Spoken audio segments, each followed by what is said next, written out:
ओम गंगणेशाय नमः। ओम श्री सरस्वत्यै नमः। ओम शांतं शाश्वतमप्रमेयमनघं निर्वाण शान्तिप्रदं ब्रह्मा शम्भुफणीन्द्रसेव्यमनिशं वेदान्तवेद्यं विभुम् रामाख्यं जगदीश्वरं सुरगुरुं मायामनुष्यं हरिं वन्देऽहं करुणाकरं रघुवरं भूपालचूडामणिम्। ओम देवानां च ऋषीणां च गुरुं काञ्चन सन्निभं बुद्धिभूतं त्रिलोकेशं तं नमामि बृहस्पतिम्। आज वाक्यपदी के ब्रह्मकांड की 38वीं कारिका में पढ़ाने जा रहा हूं। इसका अवतरण है ननु इंद्रिया संबद्ध विषयकम ऋषीणां ज्ञानम कथम प्रत्यक्षम कुतो वा आर्ष ज्ञानम मिथ्या इति इंद्रिया संबद्ध विषयकत्वेसते प्रत्यक्षत्वात् सुक्ति रजतवत इति अनुमानेन न बाध्यते इत्यत आह। अब देखा जाए, इससे पहले आर्षक ज्ञान की चर्चा बारंबार होती आई है और उसी आर्षक ज्ञान के संबंध में यह प्रश्न किया गया, जो आर्षक ज्ञान जो है सो आप तो कहते हैं लेकिन वो इंद्रिय से तो संबद्ध है नहीं। ननु इंद्रिया संबद्ध विषयकम ऋषीणाम ज्ञानम कथम प्रत्यक्षम, ऋषियों का जो ज्ञान जो है सो इंद्रिय से असंबद्ध विषय वाला है, तो उसको हम प्रत्यक्ष कैसे मानेंगे? तो कहते हैं तब यह ऐसा अनुमान हम कर सकते हैं जो आर्षक ज्ञानम मिथ्या इंद्रिया संबद्ध विषयकत्वे सती प्रत्यक्षत्वात्। कहते हैं जो यहाँ पर पक्ष होगा जो आर्षण ज्ञानम और साध्य होगा मिथ्या, और हेतु है इंद्रिया संबद्ध विषयकत्वे सती प्रत्यक्षत्वात्। उसमें उदाहरणांतर है सुक्ति रजतवत इति। कहते हैं तब ऐसा हम कह सकते हैं जो आर्ष का जो ज्ञान है, ऋषियों का जो ज्ञान है वो मिथ्या है, क्योंकि इंद्रिय से संबद्ध नहीं होने के चलते ऐसे विषय वाले जो हैं सो उनको प्रत्यक्ष मान लेना यह ठीक नहीं है। क्योंकि सुक्ति रजतवत, जैसे सुक्ति में रजत का भान होता है, सीप में रजत माने चांदी का भान होता है, वह भान होना जैसे गलत है, उसी प्रकार ऋषियों के ज्ञान को भी हम मिथ्या मान सकते हैं। कहते इति अनुमानेन न बाध्यते, उस पर उत्तर देते हैं जो इस अनुमान के द्वारा ऋषि के ज्ञान को बाधित नहीं किया जा सकता है। आपने जो अनुमान किया है जो आर्षण ज्ञानम मिथ्या इंद्रिया संबद्ध विषयकत्वे सति प्रत्यक्षत्वात् सुक्ति रजतवत, यह यदि अनुमान करके ऋषि के ज्ञान को आप बाधित करते हैं तो आप बाधित नहीं कर सकते हैं, ऋषि का ज्ञान बाधित नहीं हो सकता है। क्यों? तो अब आगे उसका माने कारिका में उत्तर दे रहे हैं। क्या? तो अतीन्द्रियान संवेद्यान पश्यन्त्यार्षेण चक्षुषा ये भावान वचनम तेषाम नानुमानेन बाध्यते। क्या कहेंगे? अतीन्द्रियान् संवेद्यान् पश्यन्त्यार्षेण चक्षुषा ये भावान् वचनं तेषां नानुमानेन बाध्यते। अब इसका अन्वय है, अतीन्द्रियान् असंवेद्यान् भावान् ये आर्षेण चक्षुषा पश्यन्ति तेषां वचनम अनुमानेन न बाध्यते। यह अन्वय हुआ। अब हम व्याख्या की ओर चलते हैं। व्याख्या है जो अब अतीन्द्रियान की व्याख्या क्या है, तो कहते हैं इंद्रियम अतिक्रांता इति अतीन्द्रिया। इंद्री को जो अतिक्रमण कर लिए हैं उसको उनको अतीन्द्रिय कहा जाता है। माने इंद्री के जो वश में नहीं है वे अतीन्द्रिय कहलाते हैं। तान अतीन्द्रियान इन मतलब हुआ इंद्रिय अग्राह्यान, माने इंद्रियों के द्वारा जो ग्रहण करने योग्य नहीं है। ऐसे जो भाव हैं अतएव असंवेद्यान, इसीलिए वो असंवेद्य हैं। प्रत्यक्ष पूर्वक अनुमानादि भी रपि अग्राह्यान। असंवेद्यान का मतलब हुआ जो प्रत्यक्ष पूर्वक अनुमानादि के द्वारा, प्रत्यक्ष के द्वारा और अनुमानादियों के द्वारा वे विषय अग्राह्य हैं। वे विषय या यहाँ पर है भाव, वे भाव अग्राह्य हैं, ग्रहण के योग्य नहीं है। वो भाव कौन कौन है, तो कहते हैं अंतर्जामिनम।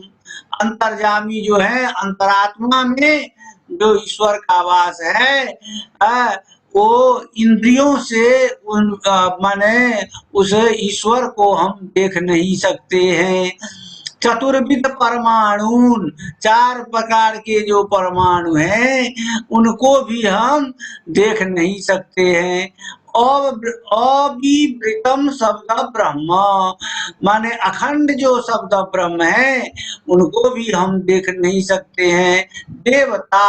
देवताओं को हम देख नहीं सकते हैं। कर्मणाम फलप्रदम फलप्रद संस्कारम, कर्मों के करने के बाद जो उससे फल प्राप्त होता है और उससे जो संस्कार की प्राप्ति होती है उसे भी हम नहीं देख सकते हैं। फल जनन शक्ति वैकल्यम, फल से उत्पन्न होने वाली जो विकलता है माने दुष्टता है और जो कोई गड़बड़ी है उसे भी हम नहीं देख सकते हैं। किससे? इस स्थूल इंद्रियों से।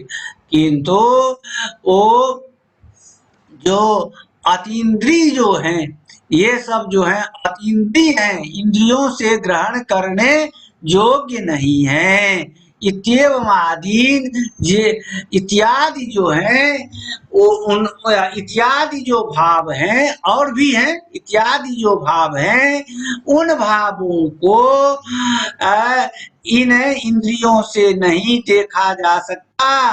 और उन भावों को जो ऋषि हैं, जो मंत्र दृष्टा हैं, जो ईश्वर को देखने वाले हैं, वे आर्षेण व्यावहारिका दन्येन, वो आर्ष नेत्र से देखते हैं, माने आर्ष चक्षु के से देखते हैं। आर्ष चक्षु का मतलब हो गया व्यावहारिका अन्येन, व्यावहारिक जगत में जो हम लोग इस नेत्र से जिसको देखते हैं उससे अतिरिक्त जो नेत्र हैं उनके द्वारा वे उन भावों को देखते हैं, जिसको कहा जाता है अलौकिक समाधि रूप तपोबलेन चक्षुषा। अलौकिक जो समाधि है, जो तपस्या से लब्ध है, तपस्या से प्राप्त है, उसके बाद जो उससे जो नेत्र की प्राप्ति होती है, माने नेत्र माने चक्षु सदृश, नेत्र के सदृश अंतः चक्षु की जो प्राप्ति होती है वो जोगज धर्म से होता है। उस जोगज धर्म से उस नेत्र से उन भावों को ऋषि लोग देखते हैं। योगज धर्मेण पश्यन्ति। तो ऋषि लोग जो है योगज धर्म से, तपस्या के बल से प्राप्त जो नेत्र है, उन नेत्र से वे लोग उन भावों को देखते हैं। ऐसे देखने वाले जो ऋषि हैं, तेषाम वचनम, उनका जो वचन है, अनुमानेन अव्यवस्थितेन अतीन्द्रियार्थे प्रवर्तितुम अशक्तेन च न बाध्यते। उनका जो वचन है सो किन्हीं व्यक्तियों के अनुमान से, और अनुमान माने अव्यवस्थित अनुमान से, अतीन्द्रियार्थ के विषय में, कुछ बोलना, उनके विषय में अनुमान कर करके यह कहना जो उनका वचन ठीक नहीं है, यह ठीक नहीं होता है।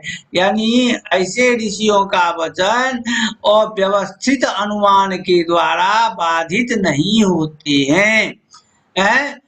ऐसे जो तपस्या के बल से प्राप्त जो अंतः चक्षु है, उन चक्षु जिसको जोगज, उसके द्वारा जोगज प्रत्यक्ष होता है, उन जोगज प्रत्यक्ष से उन भावों को वे देख लेते हैं और सब कुछ बता देते हैं। ऐसे अतीन्द्रियार्थदर्शी जो ये ऋषि हैं, उनके वचन को किसी अव्यवस्थित अनुमान से बाधित नहीं किया जा सकता है। यह अर्थ हुआ। अब उसको हिंदी में भी थोड़ा देख लें। जो इंद्रियों से गृहीत नहीं हो सकते और जो प्रत्यक्ष मूलक अनुमान से भी अग्राह्य है, वे भाव पदार्थ जैसे भगवान, परमाणु, शब्द ब्रह्म, देवता आदि, जिन्हें महर्षियों ने आर्ष माने अलौकिक समाधि रूप तप से प्राप्त जो नेत्र है, नेत्र माने नेत्र सदिश योग से उत्पन्न जो धर्म है, उसके द्वारा देखा है, माने उन भावों को देखा है। उनके जो वचन है सो अव्यवस्थित अनुमान से, अनुमान जो है अव्यवस्थित है, अव्यवस्थित अनुमान से, अनुमान तो अनुमान ही है, कभी सटीक भी होता है और कभी नहीं भी होता है, तो अव्यवस्थित अनुमान से बाधित नहीं हो सकते। ठीक है, यह 38 कारिका हो गई। अब हम 39वीं कारिका पर चल रहे हैं। कारिका संख्या 39, जिसका अवतरण है, यद्यपि ऋषीणाम वचनम अनुमानेन न बाध्यते तथापि तद्वचनात् ये प्रवर्तन्ते तेषां निवृत्ति शक्या कर्तुम् अनुमानेन तद्वचन प्रामाण्ये संशयोत्पादात् अत आह। कहते हैं अच्छा एक बात कहिए, उन ऋषियों का वचन जो है सो अनुमान से बाधित नहीं हो सकता है, मान लिए, ठीक है, किंतु तथापि तद्वचनात्, तो उनका वचन जो है वो तो प्रामाणिक हुआ, लेकिन उनके जो वचन है, उनके वचन को सुन करके दूसरे जो उनके अनुयायी हैं सो उनके उस वचन के आधार पर काम करने लगते हैं, तो उनका तो करना ठीक नहीं हुआ है। जो ऋषि आर्ष ज्ञान से देखे तो उनका देखना ठीक है, उनका वचन ठीक है, लेकिन उनके वचन से यदि दूसरे आदमी यदि कोई काम करते हैं तो उनको तो रोका जा सकता है। उनका करना तो ठीक नहीं होगा है, क्योंकि वे व्यक्ति, दूसरे व्यक्ति जो हैं, उनके पास तो वो आर्ष नेत्र नहीं है, तो उनका जो है आर्ष नेत्र नहीं होने से अनुमान के द्वारा उनका जो वचन है, उनके वचन में प्रामाणिकता में तो संशय की उत्पत्ति हो सकती है। माने ऋषि के वचन को सुन करके दूसरे आदमी जो उनका अनुकरण करते हैं और उनके आधार पर जो काम करते हैं, उनका काम करना, उनके वचन का पालन करके वही वचन बोलना इत्यादि, वो तो बाधित हो सकता है, क्योंकि वे तो ऋषि नहीं है। तो अनुमान के द्वारा यह तो कहा जा सकता है जो ये ऋषि नहीं है, इसलिए इनका वचन जो है दूसरे आदमी का वचन जो है पालन के योग्य नहीं है, ये संशय उत्पन्न करता है, ऐसा तो कहा जा सकता है। तो कहते हैं नहीं, ऐसा भी आप नहीं कह सकते हैं। तो क्या कह सकते हैं? तो क्यों नहीं कह सकते हैं? तो आप कहते हैं, देखिए इसमें कारण है, यो यस्य स्वमिव ज्ञानम दर्शनम नाति संकते स्थितम प्रत्यक्ष पक्षेतम कथम अन्यो निवर्तयेत्। यो यस्य स्वमिव ज्ञानम दर्शनम नाति संकते स्थितम प्रत्यक्ष पक्षेतम कथम अन्यो निवर्तयेत्। अन्वय देखिए, यह यस्य दर्शनम स्वम ज्ञानमिव नाति संकते प्रत्यक्ष पक्षे स्थितम तम अन्यः कथम निवर्तयेत्। अब इसकी व्याख्या की ओर चलते हैं। अब देखते हैं, यह परिगृहीता यस्य योगिनः दर्शनम स्वम ज्ञानमिव नाति संकते न व्यभिचार शंकाम जाति है। क्या कहता है? जो प्रत्यक्षदर्शी ऋषि हैं, उनके देखने के बाद उनके जो शिष्य हैं, उनके जो अनुयायी हैं, तो उनके वचन को अक्षरशः मानते हैं, अक्षरशः पालन करते हैं। परिग्रहिता जस्य योगिना, जिस योगी के दर्शन को अपना ज्ञान मान करके दूसरे व्यक्ति, उनका शिष्य अपना ज्ञान मान करके उसमें शंका नहीं करते हैं। वो जिस प्रकार अपने इस स्थूल नेत्र से सामने में सब वस्तु को देखते हैं, उसी प्रकार अपने उन ऋषियों के, उन गुरुओं की बात को हूबहू प्रत्यक्ष मानते हैं, उनमें किसी भी प्रकार की आशंका नहीं करते हैं। यह समाज में भी ऐसा होता है, जो गुरु यदि कह देते हैं तो उनकी बात को लोग मान लेते हैं और हूबहू ऐसा ही करते हैं, उनमें शंका नहीं करते हैं। तो वही कहते हैं, न व्यभिचार शंकाम जाति प्रत्यक्ष पक्षे स्थितम योगिनाम वचनम स्वम प्रत्यक्षमिव मन्यमानम।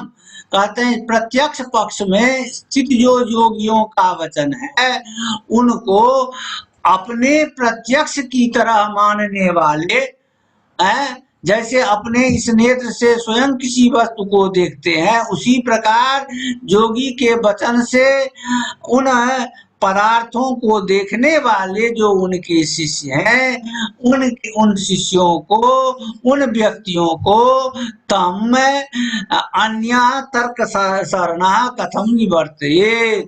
उन व्यक्ति को कोई यदि तर्क से उनको अपने गुरु की वाणी से, अपने ऋषि की वाणी से यदि कोई हटाना चाहेगा तो वह संभव नहीं है, क्योंकि उनको उनकी वाणी में इतनी श्रद्धा है, इतना विश्वास है, जो उनके विश्वास को कोई अव्यवस्थित अनुमान से डिगा नहीं सकता।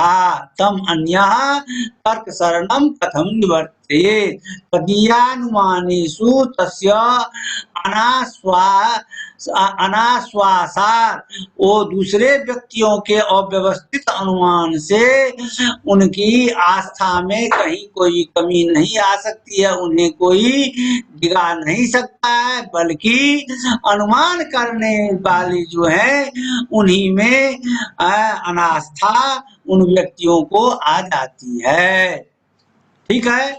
अब उसी का अर्थ है, जो व्यक्ति जिस योगी के प्रत्यक्ष को अपना प्रत्यक्ष मान बैठा है, उसे दूसरा व्यक्ति तर्क के द्वारा अपनी ओर कैसे खींच सकता है, क्योंकि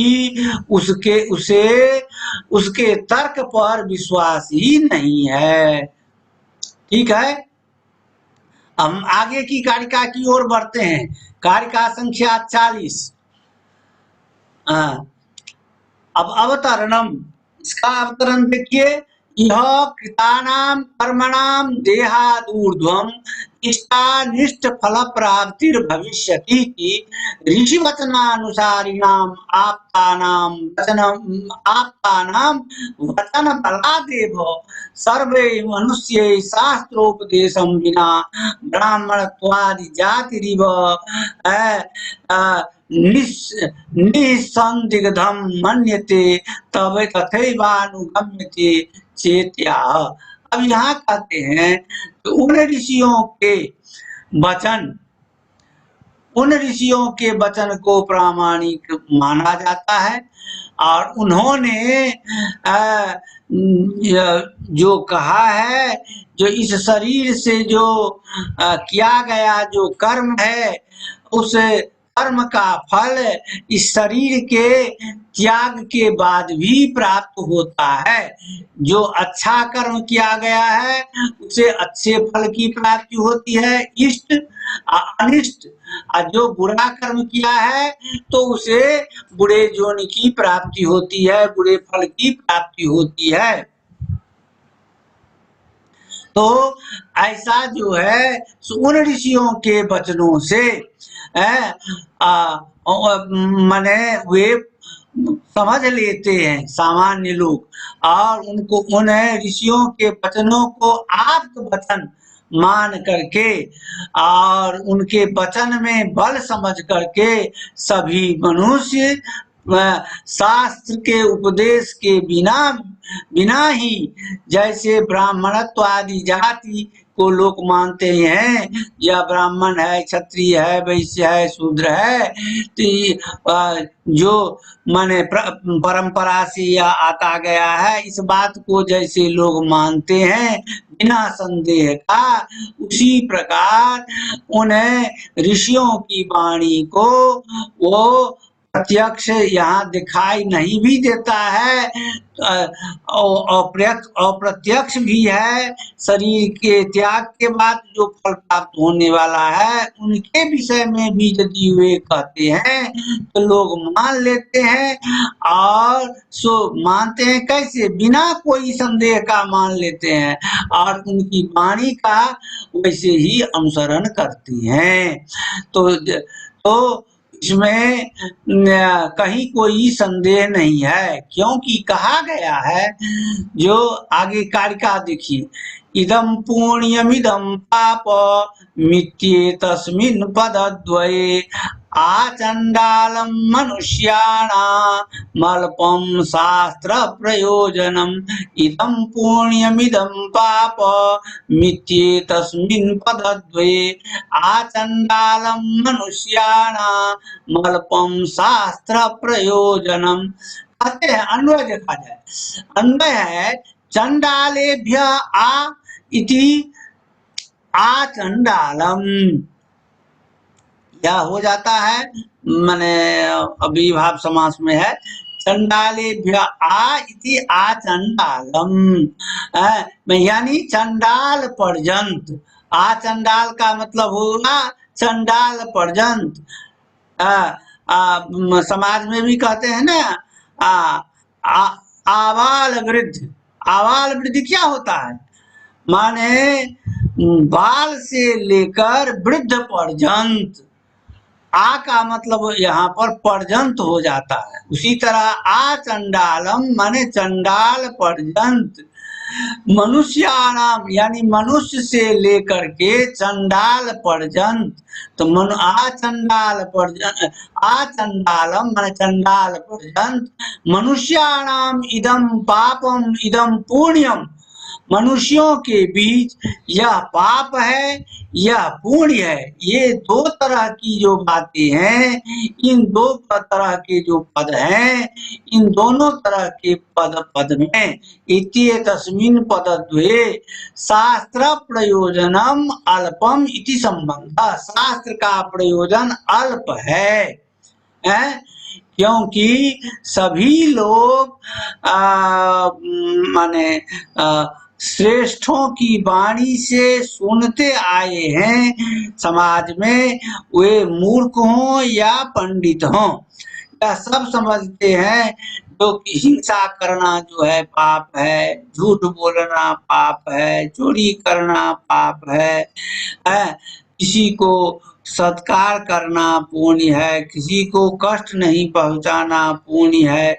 माने सत्य बोलना पुण्य है, इत्यादि बात को लोग परंपरा से ऋषियों की वाणी से सुनते, ऋषियों की वाणी, गुरुओं की वाणी से सुनते आए हैं।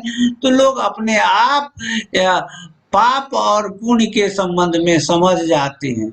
वहां पर शास्त्र का प्रयोजन अल्प है, एकदम थोड़ा है, कोई उतना महत्व नहीं रखता है। एतादृशीं ख्यातिं प्राप्तं ऋषीणां वचनं तत्कामरा अपि जना शास्त्रम् अनधीत्यापि ऋषि वचनानुसार्याप्त वचन विश्वासादेव पुण्यं पापं च जानन्ति। ततः कथं केनापि ऋषि वचनानुसारिणः निवर्तयितुं शक्या इति भावः। अब कहते हैं ऐसी ख्याति प्राप्त जो ऋषियों का वचन है, जो जिनके वचनों से स्वतः लोग समझते आए हैं, सुनते आए हैं, जो इसमें इसको पाप कहा जाता है, इसको पुण्य कहा जाता है, ऐसा करने से पाप होता है, ऐसा करने से पुण्य होता है।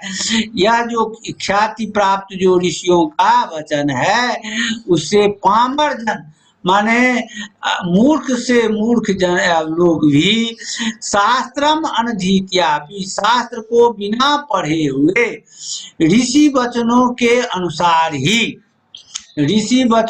अनुसार ही आप्त वचन पर विश्वास करके, आप्त माने शिष्टों का जो वचन है, गुरु आदि का जो वचन है, उनके वचन पर विश्वास करके ही पुण्य और पाप को जान लेते हैं। ततः पुण्यम पापं च जानन्ति। ततः कथम केनापि ऋषि वचनानुसारिणः निवर्तयितुं शक्या। तो ऐसे व्यक्ति को किसी भी प्रकार से उन ऋषि वचनों को जो पालन करने वाले हैं, उनको माने उससे दूर नहीं कर सकते हैं। उसे माने ऐसे जो व्यक्ति हैं, उनको किसी भी प्रकार से ऋषि वचनों के अनुसार जो चलने वाले हैं, उनको दूर नहीं किया जा सकता है, उनको उनसे हटाया नहीं जा सकता है, उनको उनसे रोका नहीं जा सकता है। किनसे? ऋषि वचनों को पालन करने से उनको रोका नहीं जा सकता है। इसलिए सामान्य जो ख्याति प्राप्त वचन है, वे आर्ष के वचन, आर्ष का वचन इतना प्रामाणिक है, आर्ष का वचन और आर्ष के वचन के अनुसार जो शिष्टों का जो वचन है, वे भी उसी कोटि में आते हैं। उनके जो वचन हैं, उनके वचन से जो लोग समाज में जानते हैं यह पुण्य है या पाप है, तो वो समूह के माथा में वह सेठ है। वहां पर शास्त्र का नाम मात्र प्रयोजन है, बहुत बड़ा प्रयोजन वहां पर नहीं है। और जो इस बात को मानते आए हैं, उनको किसी अनुमान से किसी माने उस उन वाणी से डिगा नहीं सकता है। अब यही अब यही बात को यहाँ पर कहा गया है। यही कारण है कि ब्राह्मण से लेकर चांडाल तक जितने मनुष्य हैं वे सब यह पुण्य है और यह पाप है, यह ऋषियों के वचनों से ही जान लेते हैं और विश्वास करते हैं। अतः उनके लिए शास्त्र का प्रयोजन अल्प ही है। तात्पर्य यह है कि आर्षक ज्ञान तर्क की सहायता के बिना स्वयं प्रमाण है। आर्ष का ज्ञान जो है वहां पर तर्क की कसौटी से उसको कसेंगे वह नहीं हो सकता है, वह स्वयं में प्रमाण है, क्योंकि उन्होंने तपोबल से उस ज्ञान को प्राप्त किया है। और वह जो तपोबल जो है सो वह आगम मूलक है, क्योंकि वह आगम मूलक है, क्योंकि वह भी शास्त्र में जो विधि बताई गई है तदनुसार उन्होंने तपस्या की है और तपस्या के बल से प्राप्त जो उन्हें आर्षक ज्ञान है, उस आर्षक ज्ञान के द्वारा जो उनके द्वारा कहा जाता है वही प्रमाण माना जाता है। ठीक है, यहाँ तक आज 3 कारिका को आज हम पढ़ा दिए हैं। अब अगली कारिका जो है वो बहुत विस्तृत कारिका है और उसको आगे दिन हम माने पढ़ाएंगे। अब आप लोगों से एक कुछ माने मैं जानकारी लेना चाहता हूँ। जो पिछली बात में कहाँ कोई संदेह यदि हो तो आप लोग बोलें, अब मैं उसका उत्तर यथासंभव उत्तर दूंगा। यदि कहीं कोई संदेह है, प्रकाश जी आप तो कल आए नहीं थे।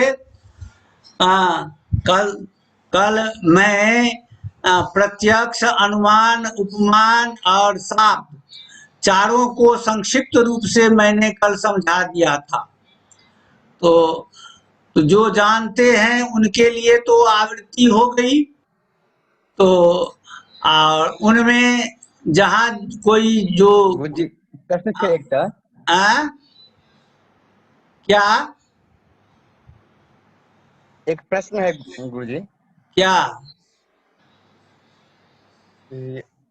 अनादि निधनम पद में तो द्वंद्व गर्भित बहुब्रीहि समास है।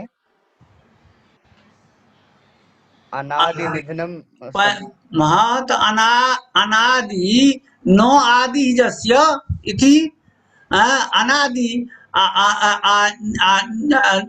न आदि निधने न आदि निधने जस्य माने जिनका न आदि है न अथी न अंत है, निधन माने अंत है। हाँ, तो वो अनादि निधन कहलाते हैं। तत् अनादि निधनम। हाँ तो आदिश निधनम च आदि निधन आदि निधने जस्य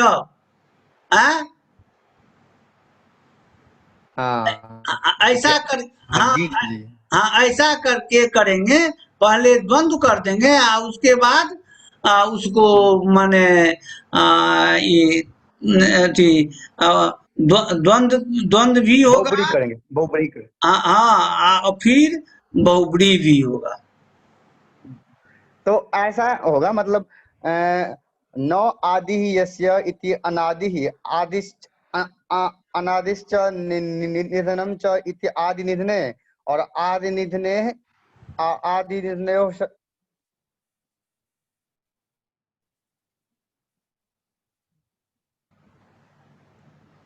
नए उसको नए को दोनों के साथ जोड़ना ठीक होगा।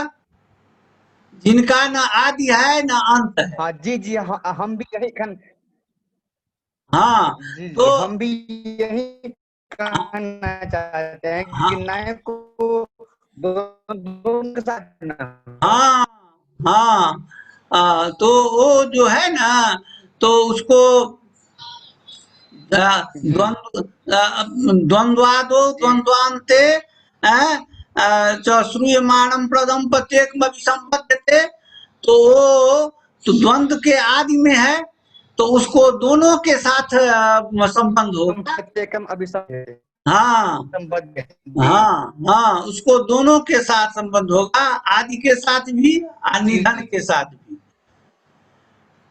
ठीक है। हाँ, तो जी हम कल इसलिए जी वो जी चारों प्रमाण पर थोड़ा जी आवृत्ति करा दिए, जो क्योंकि बारंबार प्रत्यक्ष अनुमान उपमान की चर्चा होती है, तो इसलिए थोड़ा क्या तर्क संग्रह के अनुसार जी मैंने दिग्दर्शन कल करा दिए थे। वो यहाँ पर लिखा है नहीं, लेकिन वो वीडियो में आ जाएगा जो कल पढ़ाए हैं। तो माने अब और कुछ प्रश्न है कि आगे हम बढ़ते हैं। रचना शालिनी, जी जी रचना शालिनी, जी गुरुजी। कुछ जी प्रश्न गुरुजी। है? हैं? जी गुरुजी। कुछ प्रश्न है? नहीं गुरुजी, अभी नहीं। अच्छा, राममणि पाठक, नहीं, अभी नहीं है। नहीं राममणि अभी कोई नहीं। नहीं है। जी नहीं गुरुजी, नहीं है सवाल जी। हाँ, शाश्वत,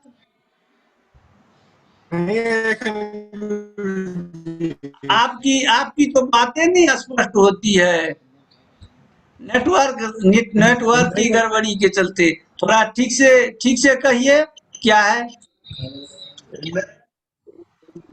प्रश्न नहीं है जी गुरुजी। नहीं नहीं है। अच्छा, तब तो ठीक है। तब हम आज की कक्षा को यहीं हम समाप्त करते हैं। ठीक है। हरि ओम। जी, शा- प्रणाम। शांति।